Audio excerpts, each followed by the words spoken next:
Thank you, Emmanuel, for hosting us. You are the man. Now, real quick, I got a little special intro. My man, Brent, and my man, Leo, are going to give an amazing talk in just a minute. I know we're all very eager to hear what they have to say, but I need you guys to rock with me for one more second, okay? Can we get a little crowd participation here?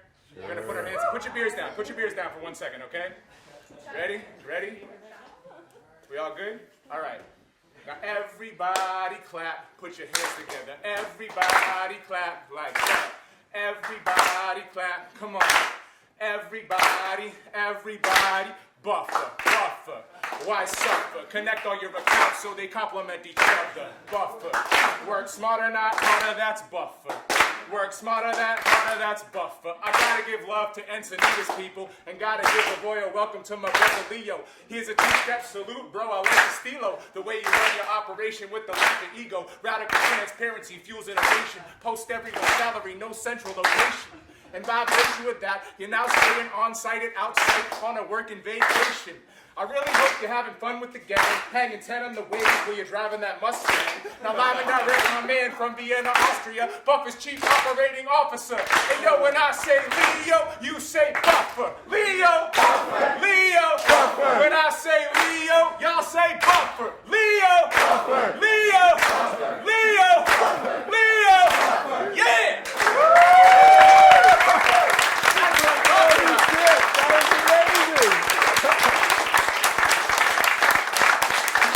Thank you very much, party people. Thank you. That was awesome. Yeah. Wow. Much love, brother. Cool. My pleasure. That was hey, amazing. Let me turn over the floor to my man, Brant Cooper. Moves the needle right here. He's going to interview Leo. Awesome. Thank y'all so much. Yeah, I can see you again. Welcome. Thanks, dude. That was awesome. Awesome. Thank you. So thanks for everybody for coming out. This is awesome. What a good turnout. So I brought this book, The Lead Brand, because Buffer's actually a case study in here. Leo's name's actually in here. He had no idea about it, though. So it's sort of how I got to know Buffer a little bit. I mean, I'm a customer, I'm a client, but it's also, they're a quintessential lean startup. And if you know anything about me, you know I'm sort of lean startup all the time. So we got another one over here. So one thing I don't know about Leo is your background. So maybe you can just a quick introduction about Buffer for everybody, and also a little bit about yourself. Sure, yeah. Thanks so much for having me, Brent. Thanks, Miguel, right? Yes, sir. Thank you. That was incredible, really. I'm actually trying to learn to rap myself a little bit, so I want to catch up with you afterwards to like how do you come up with this stuff. Absolutely. Yeah, it's a huge pleasure for me to be here. Buffer. We build a social media management software or solution. We help you connect all your Twitter, Facebook, LinkedIn, Pinterest accounts into one place, schedule posts, analyze them, help you get the word out, and grow your audience on different social networks. And we've been doing this for about 5 years now. We've been having a lot of fun doing that, trying a few different methods around how to build a product, focused on the lean startup, and also on the company culture side, like how do we use some of our values to actually create a great place to work and for everyone to have fun. Personally, I always tell people I have a fairly sort of uninspiring journey because I don't have sort of like a big background. I grew up in Austria. I went to college in the UK for about a year and a half, and then I dropped out and joined my buddy Joel to start Buffer with him. And so I studied really management for about a year and a half. I didn't have a lot of knowledge. I joined Buffer as sort of the intern to do marketing, and I didn't really know what marketing was. I just said like I'll do marketing, and because I couldn't code, so I thought like that was the obvious thing to do. And luckily I was able to learn quickly and contribute, and 5 years later we're here. Obviously a lot of things happened in between, but personally that's my quick backstory. Nice. So did a year of management, and based on what I'm understanding with your management style now, you just like forgot all that 1 year that you managed and completely reinventing it new. So what is what size is Buffer now? So give people where have you guys grown to? Yeah, I'm probably gonna get this wrong. Kelly might even know better. I want to say 70 people. Yeah, I always quote people. We're about 70 people. We're trying to grow to about 100 people by the end of Q1. So that's sort of the range we're in right now. And number of customers? We have about 50,000 paying customers and 3 million. We just crossed 3 million. Nice, registered. 3 million Yeah. users. Yeah. And you guys raised a little bit of money, right? But That's right. Yeah. We raised about $500,000 for our seed round, and then about a year ago, we raised another $3.5 million. One of our investors is actually here, Andy. Where is he? Where is he over there? Here. Nice. Yeah, he helped us put that round together, and so in total about $4 million. Cool. So the way I understand it, the way this buffer got started was basically Joel scratching a known itch. He had a problem, right? There's tons of, several years ago, 5 years ago, tons of early stage social media tools out there, but nobody's doing it exactly right. It's kind of all over the map. He had been running a different startup that hadn't been growing. That was, I guess I could probably call it a failure, right? Yeah, I think he would call it that. Yeah. Right. So A learning experience. a learning experience, right? So I almost distrust people that do lean startup that haven't failed yet, because they actually don't get it yet. Failure is what really brings it home. I don't know how familiar people are with lean startup, but one of the classic examples of lean startup is to build a landing page, right? And so the landing page is a way without, you don't have to write any code, and you can put up a one-page website to test whether anybody gives a shit about your idea. So if I understand correctly, this is like the first thing that you and Joel worked on. That's right. So yeah, very early on, Joel built this landing page without the product actually existing. So you went to the landing page and it's like, hey, this is Buffered. Here's what we do. We help you schedule to Twitter. Sign up. And you hit the sign up button and it's like, oops, we're not ready yet, but give us your email. And sort of it's a way to gauge the interest, right? If a lot of people hit that site, but almost no one ever hits sign up or no one ever gives you the email, then you kind of have a problem. And and knowing about that problem that early is really useful because you haven't spent the time months and months to build something. And Joel did the same thing for the paid plan, so you would actually be able to go through another step from the landing page to the paid plan. It's like, hey, okay, do you want to pay $5 for this?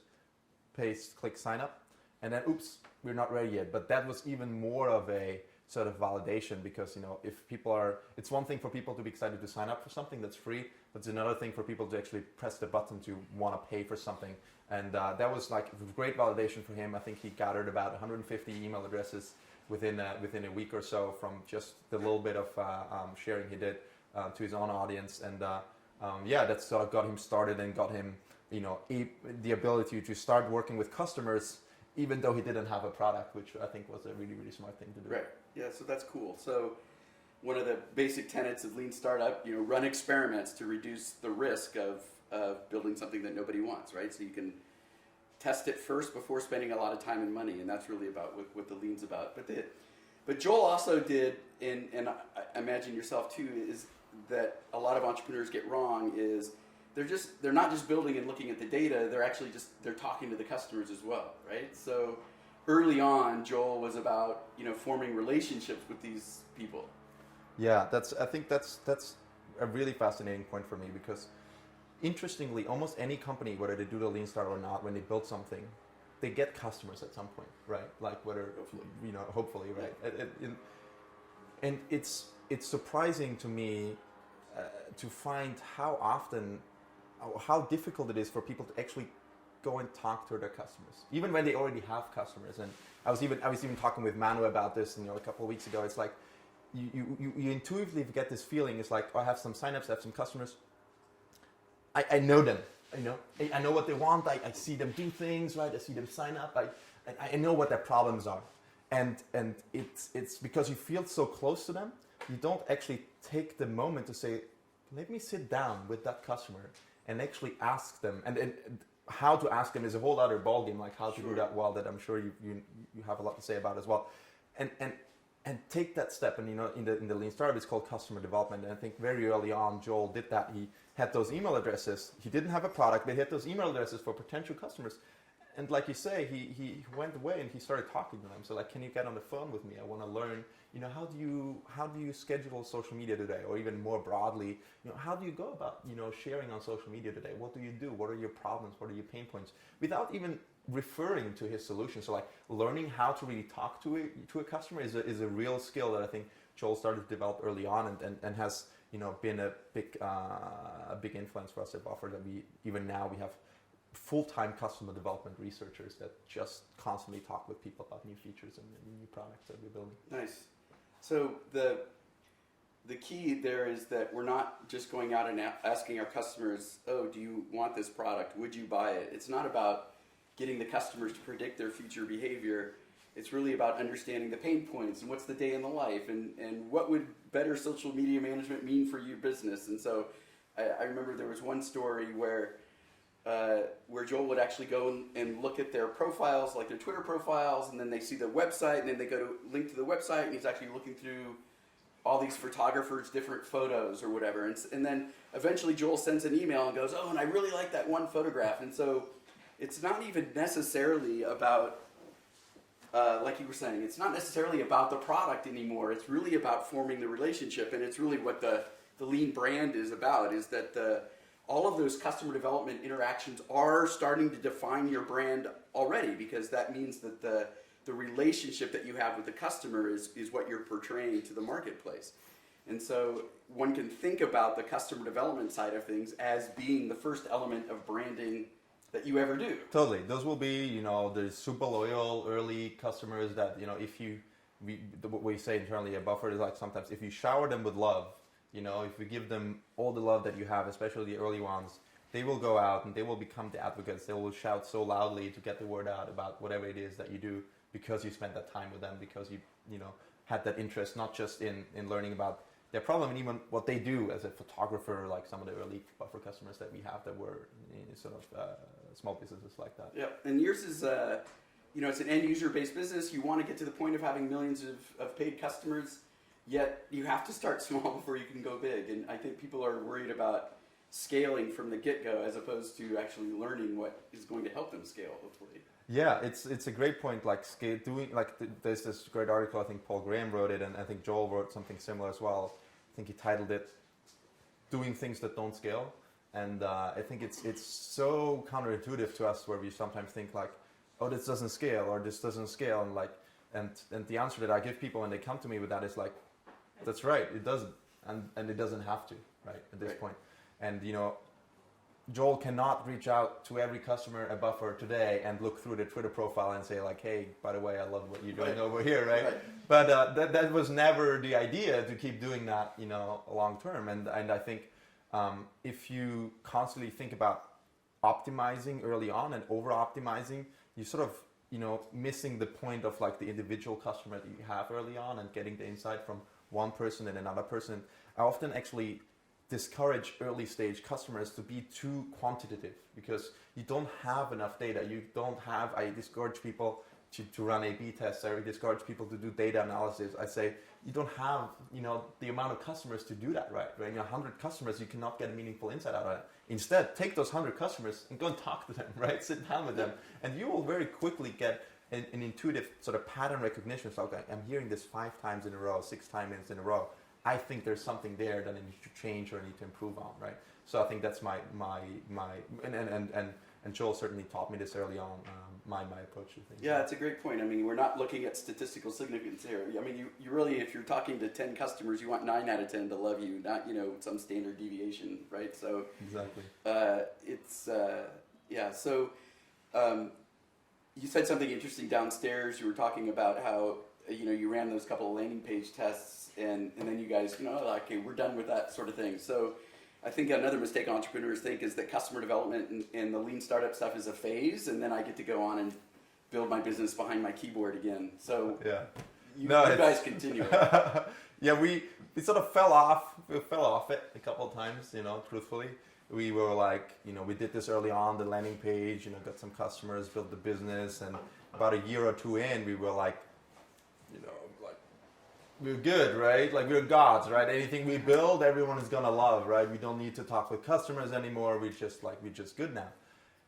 And we built a couple of features. I distinctly remember one thing. We have a browser extension. So on any page you're on, say you read an article on your blog and you want to immediately share that to social, we have a browser extension. You can schedule it out. And we built this. We built this new extension, and we just sat down in a room.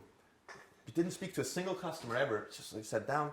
I said, we're going to build this. It's going to be so much better. It's going to, let people choose pictures from the site and then immediately post a picture instead of the link. And it's going to be amazing. And that was like a few years ago. and we built it. We spent like weeks, even months building it, and then we said, okay, let's show it to a few customers, and we show it to one, and I'm on a Skype call with them, and they don't see where that's a problem, and they don't understand what this does. Even this new, they're like, often like I ask them, do you want to keep this new extension? I want to go back to the old one. It's like, yeah, I want to definitely go back to the old one. And we were like, wow, and the customer after customer, and they're confused, and they don't know what's going on. They don't understand why this is even a problem. And we were like, wow, we praised ourselves as the people to follow the lean startup. And then, when we actually build a meaningful new feature that we spend a lot of time on, we don't follow sort of our own advice. And, that happened a few times, right? And every time that happens, and I think that's not bad, right? I mean, it's not great, but like it sort of helps you if you continually remind yourself to eventually, okay, let's shelve that. That's a failure. But the next thing, let's go and start from scratch again. And eventually, and it took us a while to do that. Now we turn this into a real process, and I'm sure that's what you're doing a lot with when you work with businesses. But now we have, as I mentioned before, full-time customer development researchers that just make sure any product we ever work on, we speak with customers first before we write a single line of code.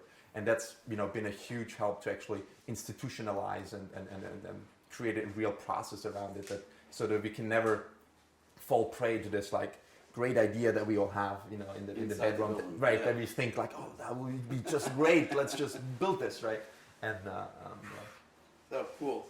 So shifting gears just a little bit, I think that you've got the relationships is sort of your brand. When it's the relationships between you and your customer, when it's a relationship between you people inside your business, among colleagues, that's really culture.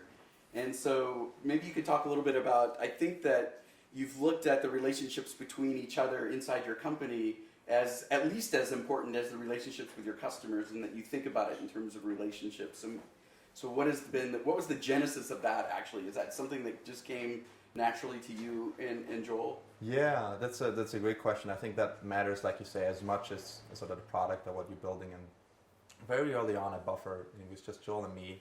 Joel gently suggested me to read a book, and the book was called How to Win Friends and Influence People by Dale Carnegie. And he gently suggested it because I'm honestly not proud about this, because I got in a couple of arguments on Twitter with people, like no, this is not what we do, or like, and he said, you know what, I think it's not the best way for us to solve some of those situations, and he said, like, maybe you want to have a read of this book, and maybe that helps you. And so I read the book, and I realized, wow, like the way we interact with each other, is a huge source of personal happiness, right? Whether we build $1 billion business or not, right? You can build $1 billion business but have a miserable sort of relationship with other people or within your company.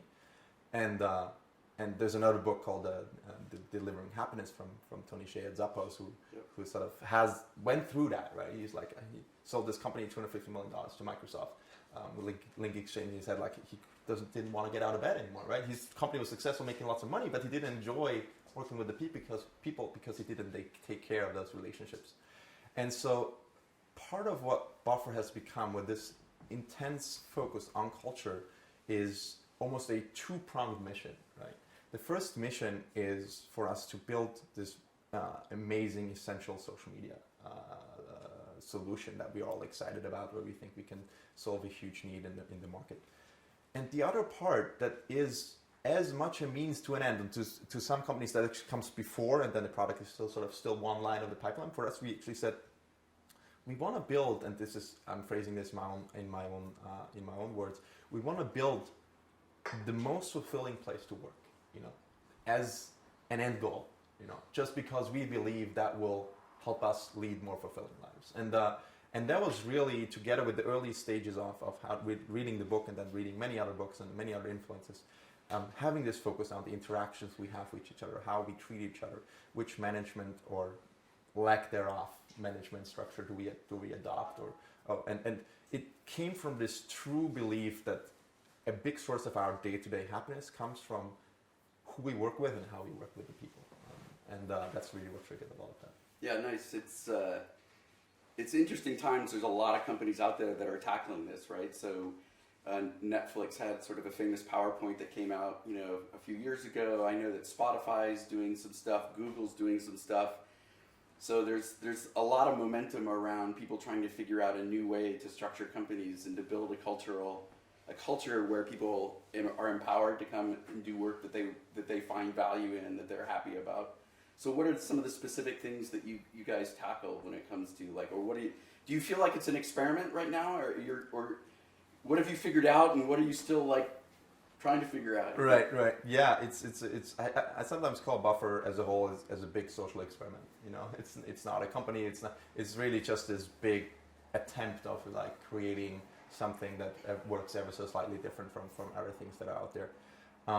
Some of the big things that we started to focus on the pure and the culture side is to really institutionalize values and try and let a lot of the decisions we make on a day-to-day basis be impacted by our values. And one of the values, so we came up with 10 values. We're actually trying to downsize our values right now. We feel 10 is too much. Right. And some of the important values are focus on positivity and happiness. And that kind of sounds oftentimes very vague or sort of wishy-washy, or what does that mean? And we felt like we want to try and put a lot of these things that we stand for into specific words and specific points. One of the big ones we have is, for example, to not complain. And that's something that's really weird. It's people are what does it have to do with building a company, right? What does it have to do with getting more customers, right?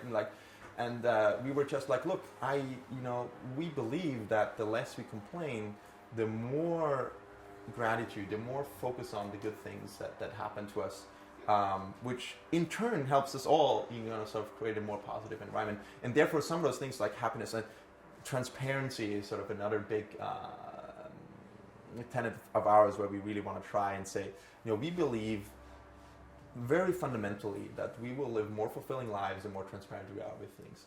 And it doesn't have anything to do with PR, even though we're really happy with a lot of PR we've been getting about transparency. But very fundamentally, it's just, I believe, me as a person, I try to be as transparent as I can be about, my life, the things that I do, and as a company as well, where we say look, we just believe it's going to hold us to a higher standard. It's going to hold us, it's going to help us to just lead a more, fulfilling life where nothing is sort of pushed under the carpet. And those are some of the values that we've really started to build and focus on to carry us as an organization forward. Yeah, that's. I'm big on transparency too. I love the transparency one, but to me, there's also can be a lot of confusion around it. So in my own company, even though we're very flat, we don't have a ton of hierarchy. There are still leaders that are inside the organization that other people look up to, younger people look up to. Mm-hmm. And one of the leaders actually was being very transparent about his feelings around a particular product and whether it was sold correctly and whether it was priced correctly. And I sort of had a problem with it because it was negative, right? And it was just sort of no filter reply, just kind of blurring this all stuff out on the Slack channel, which was a public Slack channel. And I'm all actually, this has negative consequences. Mm-hmm. And so while I think there's, transparency is a great word, but there's also, mentoring that then has to go along with it in order to teach people what they should be transparent about and what they shouldn't, right? Which then isn't complete transparency anymore. So have you run across those type of? Totally. I say it's maybe not the best way to phrase it, but the values we have at Buffer to some extent are sort of a minefield because they sort of contradict each other on various twists and turns. Sure. And you're I want to be positive. I wasn't whining. I was being transparent. I wasn't complaining. I shouldn't complain, but I should be transparent, right? And then we have another value that's just about clarity, right? I should be clear, but I should be suggestive, right? And it's and people in interviews, they come to us and they say wow, I can't wrap my head around this. How am I supposed to do this, right? I feel like I'm going to be in deadlock, just all day long and just not say a single word because that'll be easier. And the answer that I give people is there is a way, there is a way to elegantly combine all the values, and you're gonna walk on a fine line, where they all sort of align, and you won't always get it right. right? Sometimes you will end up complaining. Sometimes you will end up being not speaking up enough when you probably should to some extent. But we believe that there is a way to do that, and even in this case, right? And I'm sure, like a brilliant team member who's meaning very well, right? We can coach him, like it's great for you to share those things, share them transparently.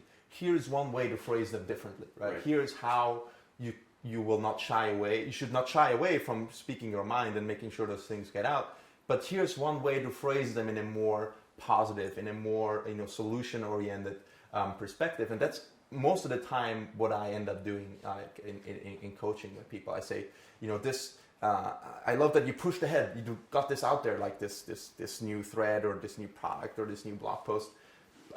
Here's just one way to slightly tweak it to make it either more transparent or more positive or more in line with this value, more in line with the other, or is not compromising on one or the other. And that's the practice, that is the practice, I believe, to keep looking deeply into those values and knowing that you're never done, right? You're never done being fully transparent. You're never done with any. And it's okay to be wrong, right? Right. So that's also sort of gets built into the culture. Then is that people make mistakes. They can be as long as they're sort of within some guardrails. Right. The fact that they got it wrong, and then you can teach them how to get it better. It furthers their career, furthers the culture. So it's part of being accepting all that, as opposed to sort of the old world was, okay, now you've got something on your performance review, and this is going to affect your career negatively down the road. So, so one of the ways that I kind of phrase it for people when I'm trying to teach some of this stuff to very large enterprises, it's a pretty big trick. But a lot of the culture that is inside of big businesses now comes out of the structure of the company. Yep. The structure was founded really based upon the industrial age. We created departments based upon the assembly line and then grew all those departments up. And then they're sort of get siloed off, and the way we measure performance inside those silos is like the industrial age, but we're not in the industrial age anymore. Right, and so I think that's sort of why we're seeing this transformation, these startups that are going, no, we don't have to do it that way anymore because it doesn't really apply. And so then what does it look like? And there I'm not sure anybody knows. But there's this guy from, he used to be the chief culture officer at GE, which is actually trying to take on these things. And he says the way we're going to figure out, the structure is actually going to come out of the culture as opposed to the culture coming out of the structure. Right. And so I'm kind of curious whether you guys are actually dabbling in the structure place. So everybody says that they're not hierarchical anymore, but what do you have a way to define teams, and are they cross-functional teams, or are they all in the engineering department? I mean, are you guys kind of experimenting in the physical structure of how your employees are organized? Yeah, that's. By the way, I love does structure come out of culture, or does culture come out of structure? That's a really, really cool way to think about it. I would say that certainly a buffer structure always came out of culture, because culture came first. Right. And when you start a startup, it's just two people. You don't really have any structure, but you have culture early on, right? So I always had the feeling that was a key sort of approach we had. At Buffer, we sort of have taken many turns in terms of structure. And right now we have hierarchy again. We have a set down hierarchy. There's the CEO, there is the executive management team, there are then team leads, and then there are team members. So it is a lot more hierarchical than it used to be a year ago. If we had been sitting here about a year ago exactly, I would have told you completely flat, there's no managers whatsoever. And we went through this phase where we tried to just find what's the right model for us. And I was speaking with Andy on this before. We were thinking about, are we management or are we self-management, right? And what we learned is that the words don't matter, It's those are just words, right? And what matters is how do people feel in the company? What's their feeling? What are some of the things that you produce, right? Are you happy with the output, with the progress? And you measure those things, right?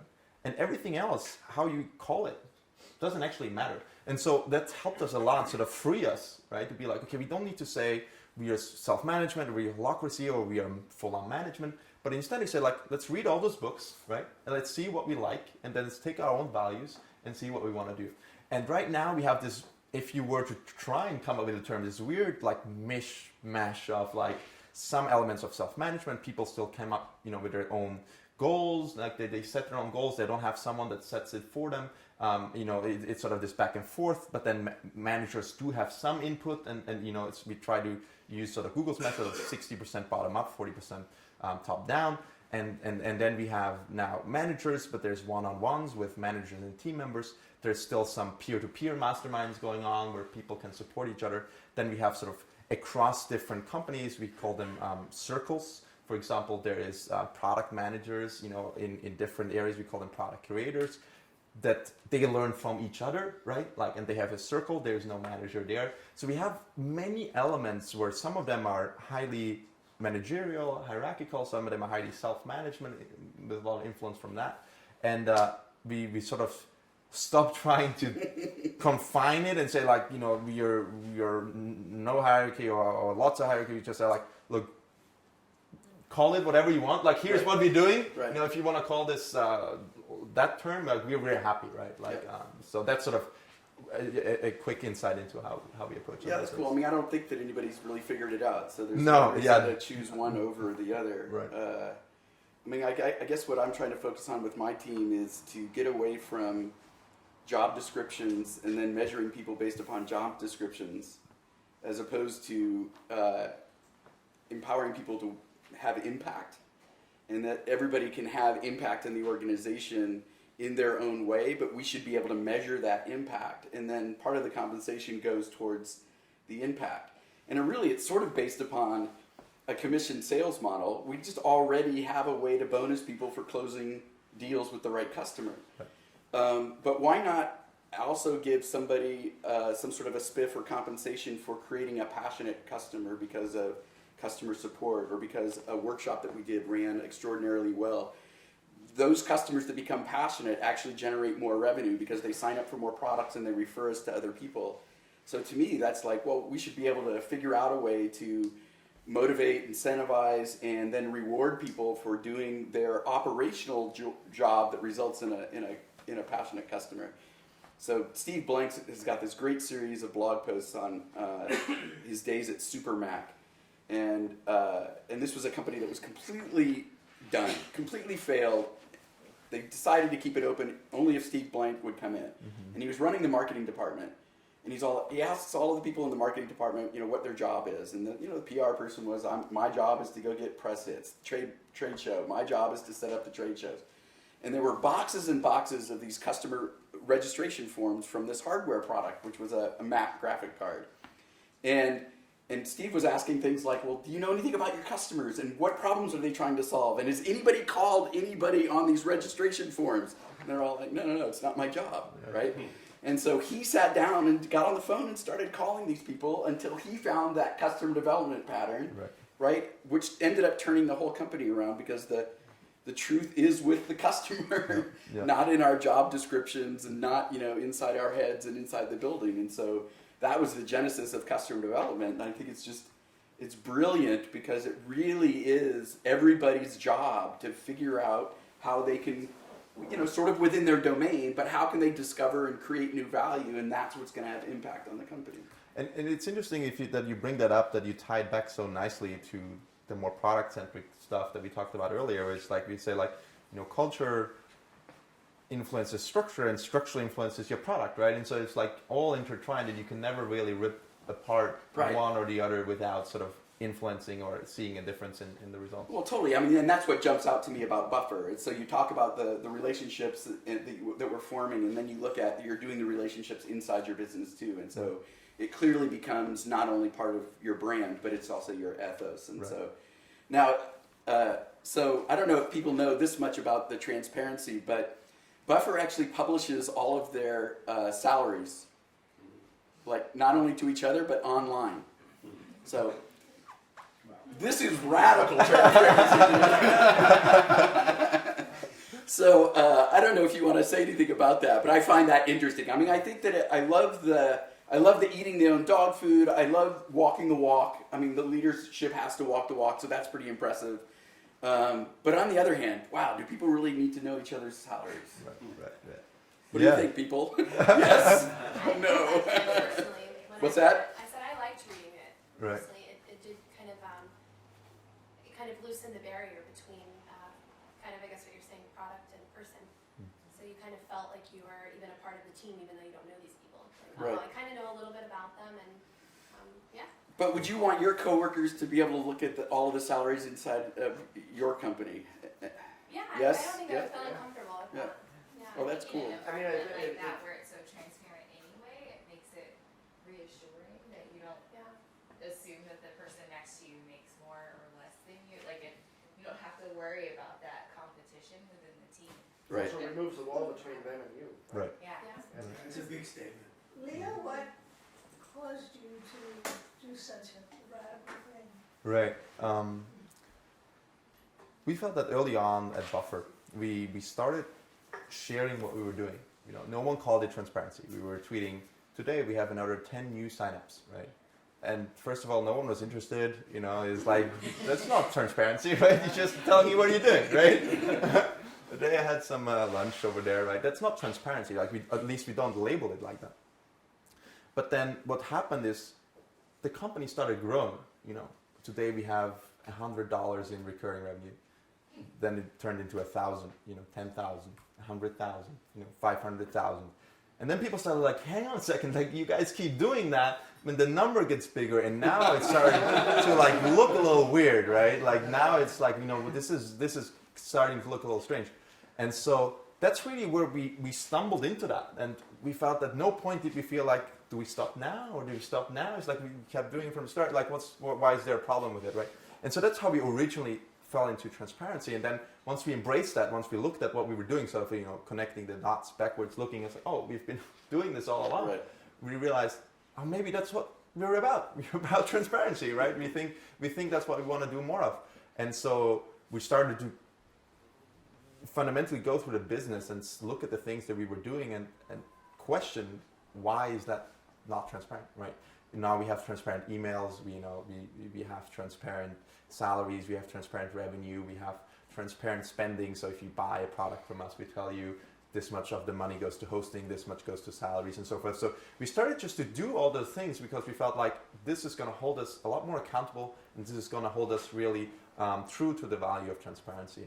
And the most interesting thing about salary transparency is that, again, fundamentally, we felt it was in line with our values.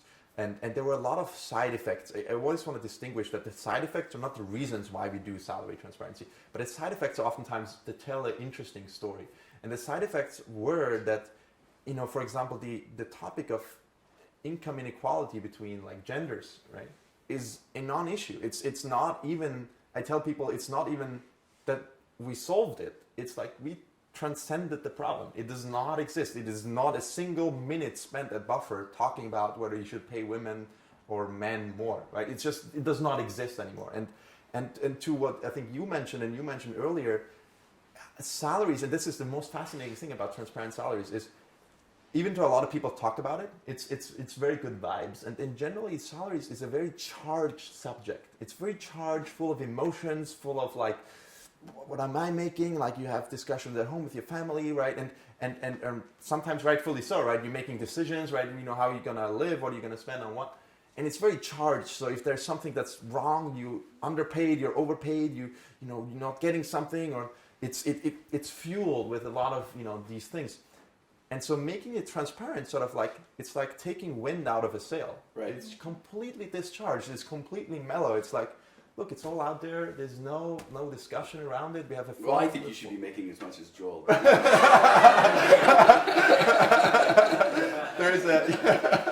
There's a formula that determines things. So, like, it's, you know, this discharging that has been, and we didn't plan that. We didn't know that was going to happen. But it's been amazing to see, like, everyone's just more laid back about the topic of salary. Yeah, some of the comments on the post are amusing because they're, you know, sort of random people that don't know you guys at all talking about, you know, oh, the engineer should be paid more than the CEO and all the rest. So it's kind of funny.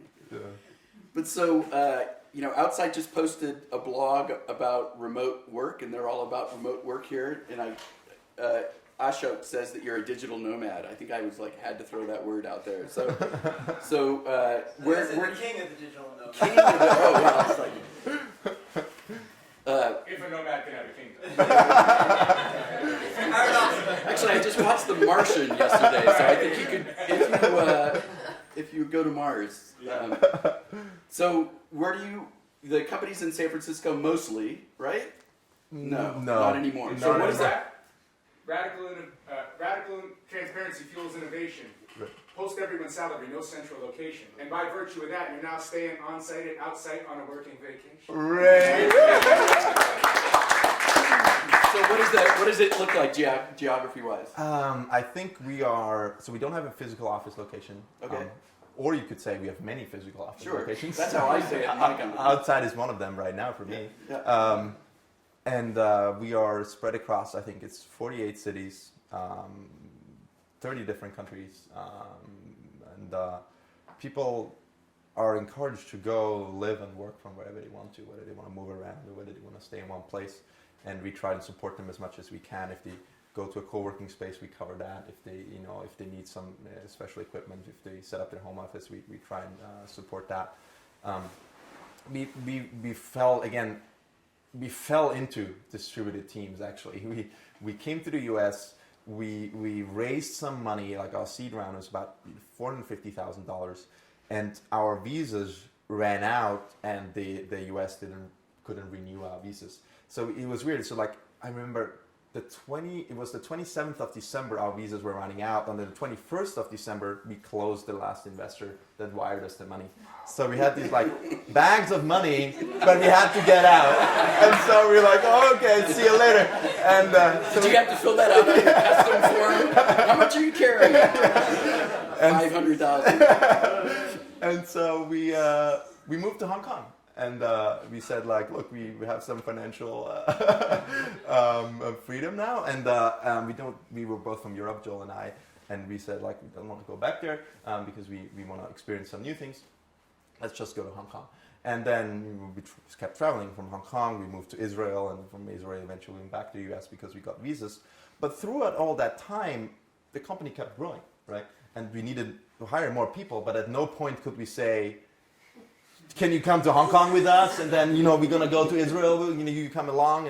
And so we said, like, why don't you just stay wherever you are and we keep going wherever we want to go? And that's sort of how the idea of being a distributed remote company was born. And over time, we kept on just doing that. And people ask us, how do you make it happen? How is it? And I always tell people, like, as humans, we always find a way. It's like, yeah, we don't meet in person, but there's tools we use. Video conferencing calls. If you want to get something done, you'll find a way, right? And it's much less about which specific tool we use, which specific software. It's more about we're not in a physical location together, and we all still want to get work done. So we're just gonna try and make it happen in some. So can you list off some tools? Is that easy for you to list off some tools that help you do the remote work? For sure, yeah. So we live on Slack. This Right. is definitely our office in the cloud. Then we have something called Zoom. It's an awesome video conferencing tool that scales to, I think up to 100 people that you can be on one video call with, which is great. We didn't find any other. Yeah, I'm tool. gonna write that one down. Yeah, it's awesome. It's really great. And they use little internet connection and give you great, but still great video quality. All the tools we use, like Hangouts and Skype and all the ones, like I found Zoom by far the best. Then we use Dropbox Paper instead of Google Docs. So we use that a lot for our documents. It's great for collaborating in one document, getting updates. We still use a lot of email to communicate. Trello, but those are there's the core suite of tools that we use to get work done day to day. And so in terms of, like, in my contribution on the blog, I actually find that, at least for bigger companies, it's more difficult for people that are in what I call execution mode to work remotely because they're often not necessarily entrepreneurial. They have a set of tasks to do. Their performance is measured about the efficacy of them completing those tasks. Their managers typically want them to execute as many tasks per day as possible. So being in a location and being able to, sort of manage that is important to those companies, whereas the other type of person is more entrepreneurial, is a self-starter. They're in search or learning mode is what I call it. So they're running experiments. They're talking to customers. they have an immediate impact on the business. If they drive new business, it's a big increase as opposed to an incremental one. And I find that those type of people, they can work anywhere in the world. They can work off of the beach using a BlackBerry.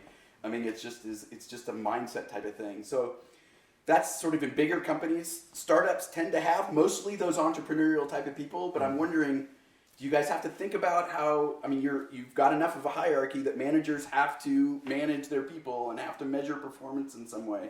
So I'm kind of curious whether you're running into issues or how you've overcome any.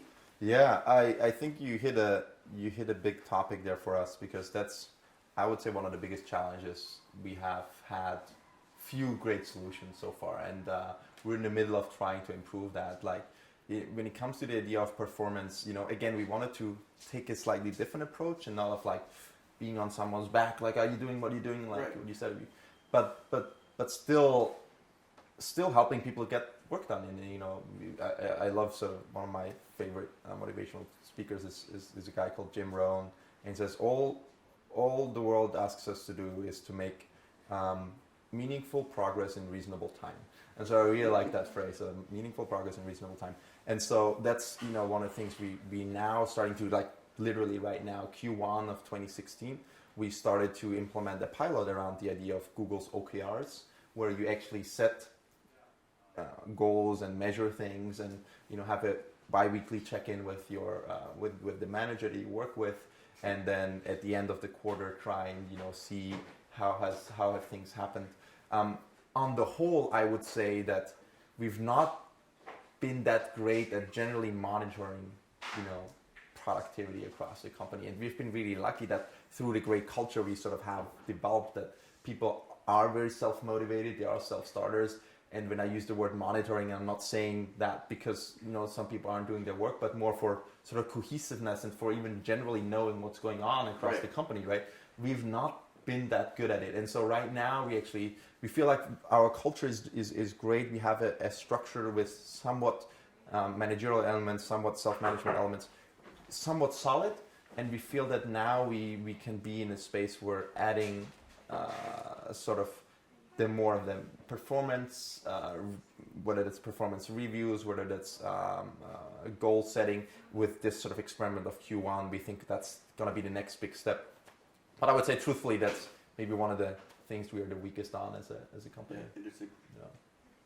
Yeah. So maybe we should open up to questions if people have.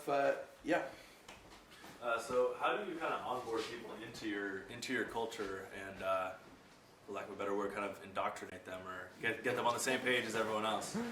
Yeah, it's a great question. How do we onboard people, especially from a culture perspective, right? And partially we don't. Partially we ask people a lot of questions in terms of how much they know about our culture already. Like, that's really important to us to, not sell something to someone, especially when it comes to culture. Like, we have this idea, this mantra where we say less time trying to convince people, more time trying to find people that are already convinced, right? And so, like, we ask a lot of questions like, what do you know about buffer culture? Why buffer? Why not go to anywhere else? Like, we're interested to know, like, what's particularly driving you. That said, when you do join buffer, even though you know a lot from the outside, it's always different on the inside. No matter how transparent we are, no matter, like, once you actually work at buffer, you will like, oh, this is how this actually works on a day-to-day basis. Like, Kelly might be able to attest to that even more.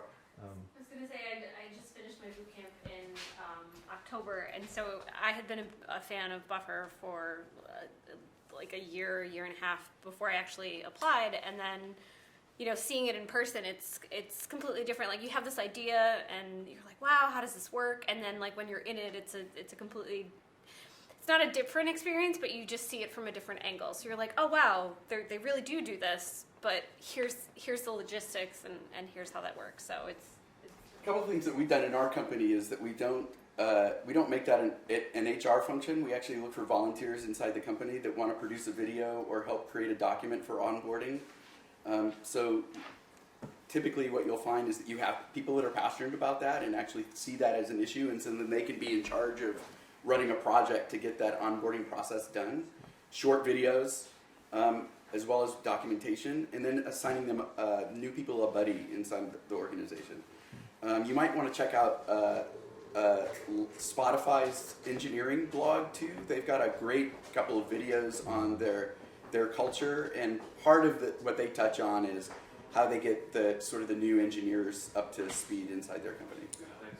We do have, just specifically to your question, we do also, when you then on board, you get assigned 3 buddies. So you have a role buddy, that's someone, so you have a 45-day boot camp.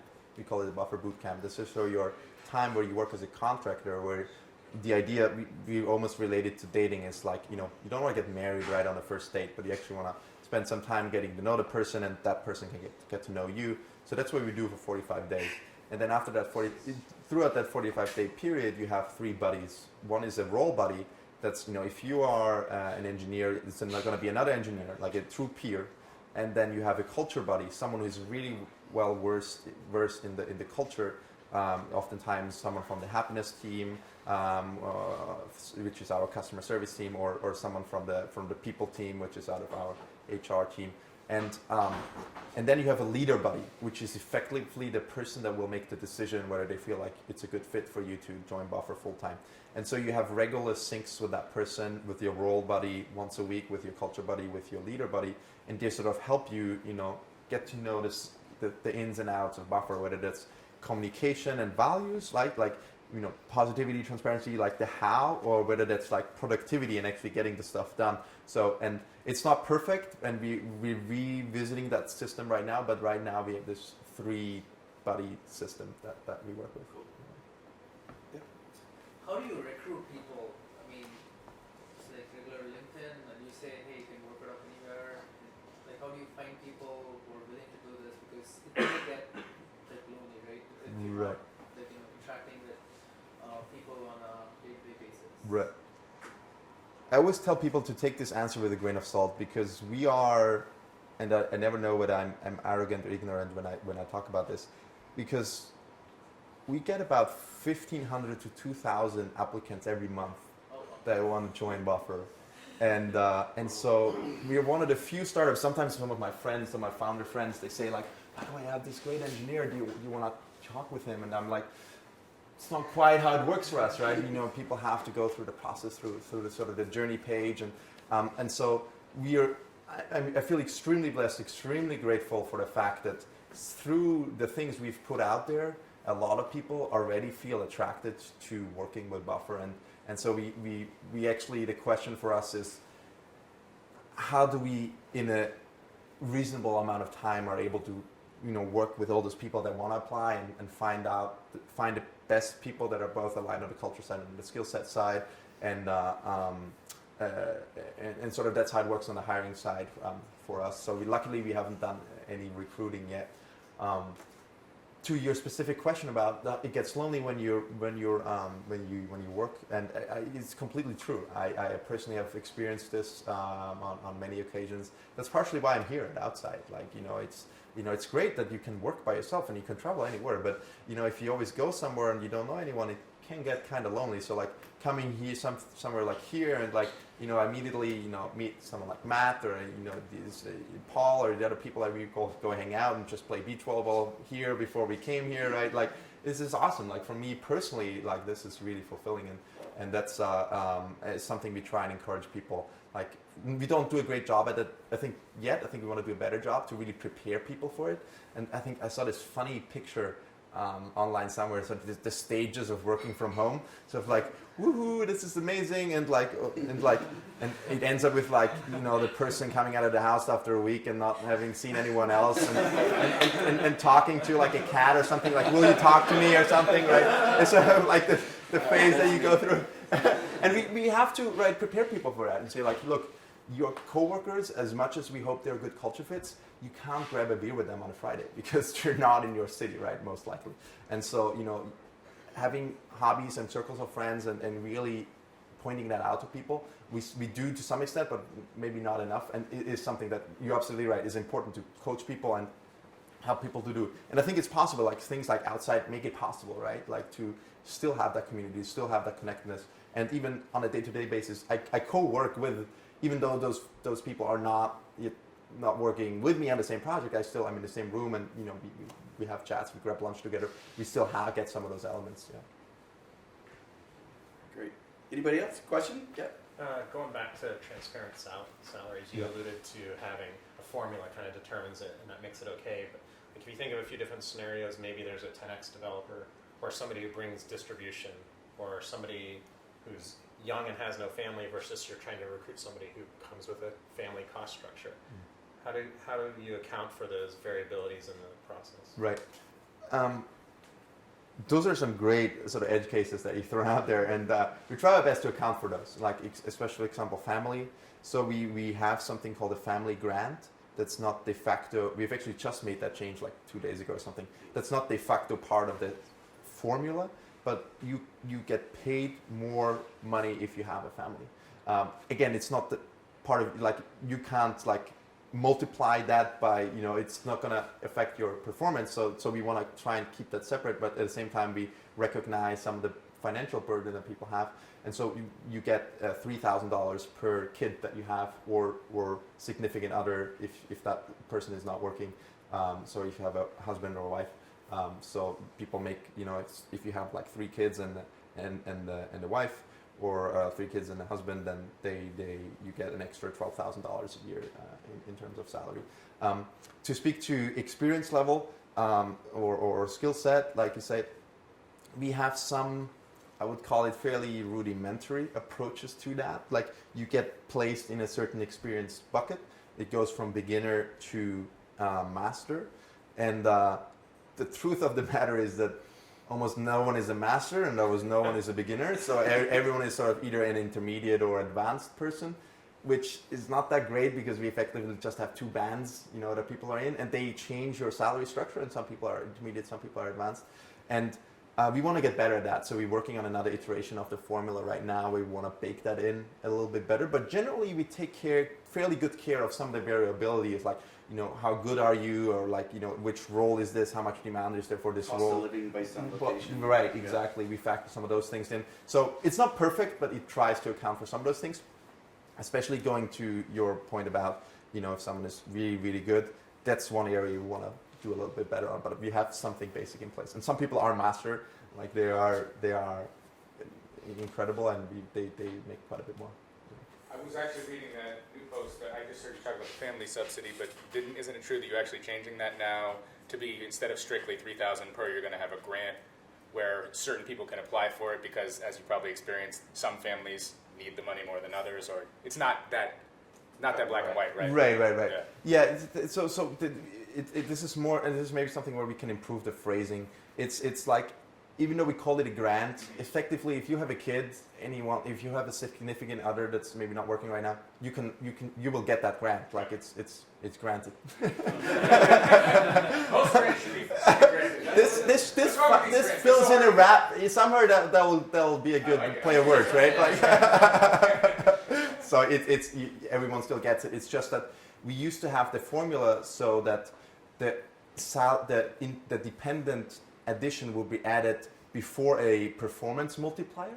And so some of the people would actually get paid more even though they weren't maybe, so it was sort of weirdly connected to performance, and that didn't feel right. So we just said, like, look, this is a part in the benefits, in your benefits package, and not in your salary package, right? And it put a lot more people at ease that said, like, look, I'm busting my ass, like, I don't have a family and I put all my work in here, and I want to, so that's sort of partially what we were trying to account for. But when it comes to healthcare, for example, right, we cover healthcare for you and for your significant other, for your kids to some extent, and so we wanted to put it more in that bucket because that's that's how it works at most companies, and that vibes better. But we still want to support the families, right? So makes sense. Yeah. Was the formula from day one, or was there a certain size of the company where you felt there's some weird transparency side effects, some resentment going on, and we needed to put a formula in place to kind of kill the mystery of who's making this decision? Right. Awesome question. And then what I love about it is because it brings us back to the question, why make it transparent to the world, right? And if you make something... Put the pressure on everyone else. Right. So part of it was that very early on, so I think my first salary at Buffer, I think Joel and I, we paid ourselves, I think, $55K and someone joined, and we paid them $55K, and someone else joined, we paid them $55K. So it was just more like we pay everyone the same amount. And so there was the formula. Yeah, that was the formula, right? We didn't know, like, I was like, 20-year-old kid, like, I didn't know anything about, like, yeah, we'll just pay, is that okay? Like, we didn't know. We didn't have much money either. We just raised, like, everyone sort of understood this is not about, like, just, making, like, lots and lots of money right now, and over time, if we do well, you will earn more. And then we were in this position, I think we were 8 or 9 people or 10 people, and we wanted to make it completely transparent, and everyone was sort of making the same, and some people were making a little bit more. I was like, wait a second, how did we even come up with all those numbers? And that was sort of a forced trigger point to say, okay, we do want to make it completely transparent. And it forced us to sit down and really think really hard about salaries. And that's what made us come up with the first version of the formula that we've since then iterated on many, many times.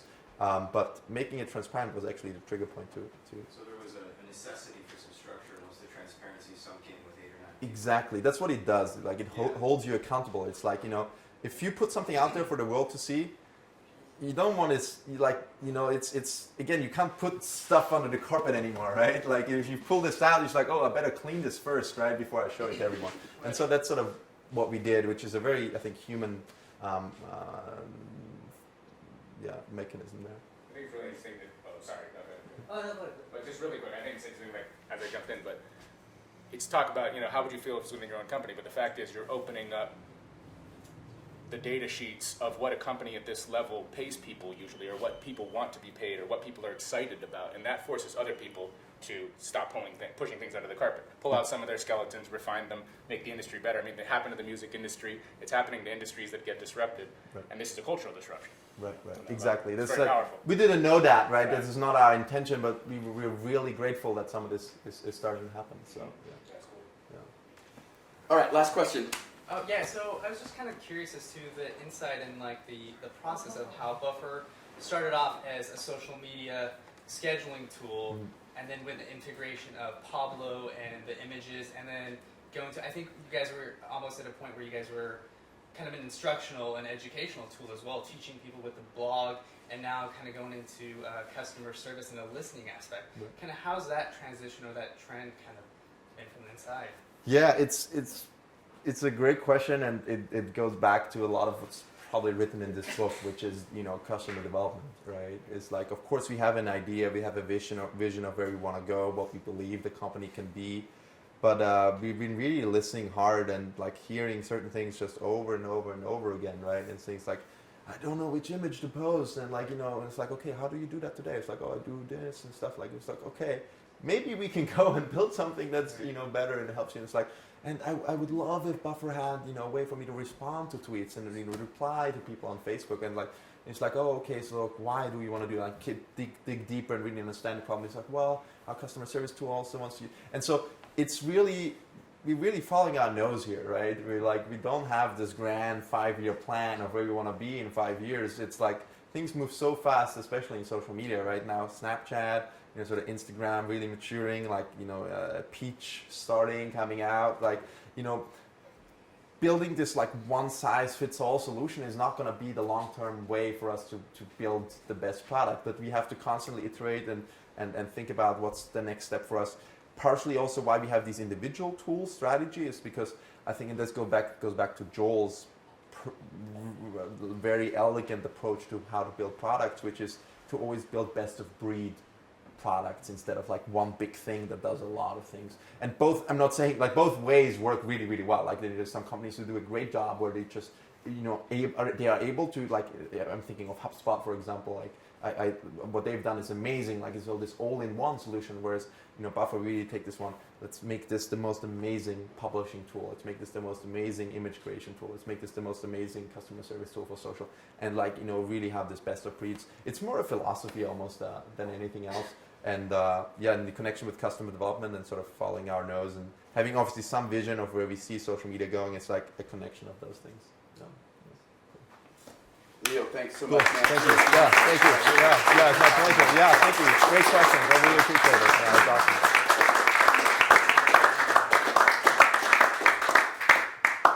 Yeah, thanks, guys. Really appreciate it. Absolutely. Hey, man. Appreciate it so much. So, everyone, real quick, I just want to thank you all for coming out. You don't have to go anywhere, Leo, please hang. But, so yeah, just want to thank you all for coming out. Want to remind you this event was organized by Outsite. Work, stay, and play. That's what it's all about, as Leo can attest to. It's a great lifestyle. Big shout out to Emmanuel and Ashok. Thank you very much. Just remember, they have locations in Santa Cruz also, in Tahoe, obviously here in beautiful Encinitas, and they just started a co-working membership recently. So if you're interested in that, talk to Emmanuel, talk to Ashok. This is the place to be. Again, take it from the culture king. So on that level, you know, Leo, you said you're a little bit into rapping, and something I do actually with companies is I have a company called Innovate Elevate where we push people to be transparent and speak their minds and let go some of these ideas. A lot of this comes from people who are afraid to put their ideas out there. They'll be shot down, like you talked about. It might go in their performance review. So what I like to do, and if you're interested in participating with me, is I have the audience throw out words, and I'm going to put them into a rap right here on the spot. You're going to participate. We're going to write a song about what's happening right here in this room. Are y'all with me? Yeah. So Leo, can I work with you for a little while first? Sure. So basically, we're gonna rock like this, okay? Okay. You're just gonna throw out words when I tell you to, and I'm gonna incorporate into what I'm saying. Okay. All right? Okay. So start me off with anything you want. Okay. This is about being spontaneous. Okay. Leo. Transparency. Transparency. Like you can see right through me, like an X-ray. Like what does my chest say? Inside of my heart. Let's start. I'm Miguel B. Hart. It's an art to be transparent, or maybe it's a culture. So many vultures swoop in and want to feast upon your failures. Instead, let's exhale the time and lift up and just nail the thing that we're looking for, a vision. Cutting it off like circumcision, putting it inside a prism. As we listen, and all of a sudden, it starts to congeal and glisten. Give me another word that I can put with intuition into this mission. Marketing. Marketing. Marketing. Marketing is like getting a parking ticket from a king. You have to pay up, stay up. Sometimes it's a layup. Sometimes it's a gray area. Sometimes it's a barrier. But these days it's much less push than pull. It's more like pull inside, find more people who are convinced, spend less time convincing. Because if you're inching towards your goal, you're going too slow. You're like a tortoise on a roll. You got to increase your flow. You got to know what your customers want. Go down that road. Listen to them. Implode. Don't explode. Don't go inside your head and reload the same ideas. You need new things in your hemisphere to make it more clear. Put something new in my ear.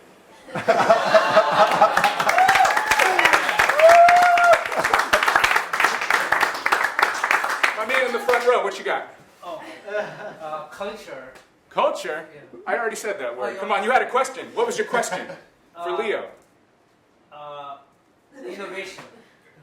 Innovation starts with incubation, then it goes on to potentially mental masturbation. But much better than that is when you get a working vacation and start to go into meditation.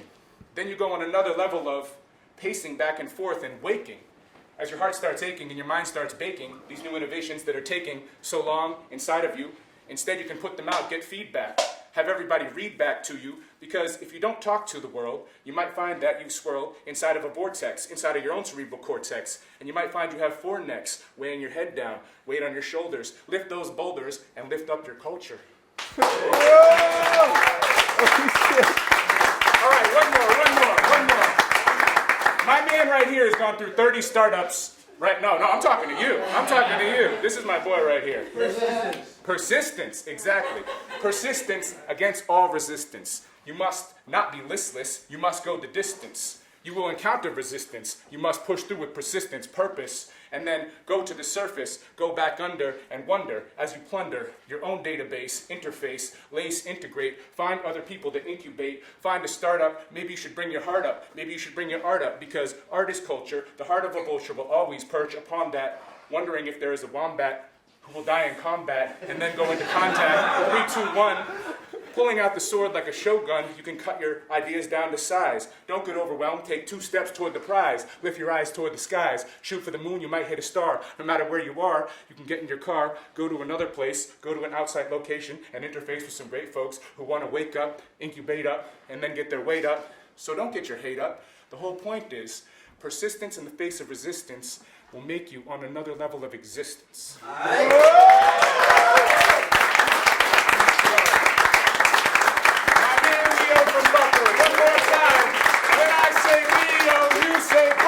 Leo, Leo,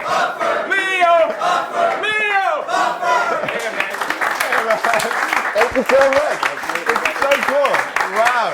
Fuck. That's incredible. And Wow. that's how we do it at Outsite. Yeah. Innovate, elevate, buffer, set it straight. Wow. How long have you been doing this? Oh, man. How long have I been talking? Yeah, I don't know. I've always rapped since I was a little kid. Seriously? Yeah, pretty much. And it just comes to you like that?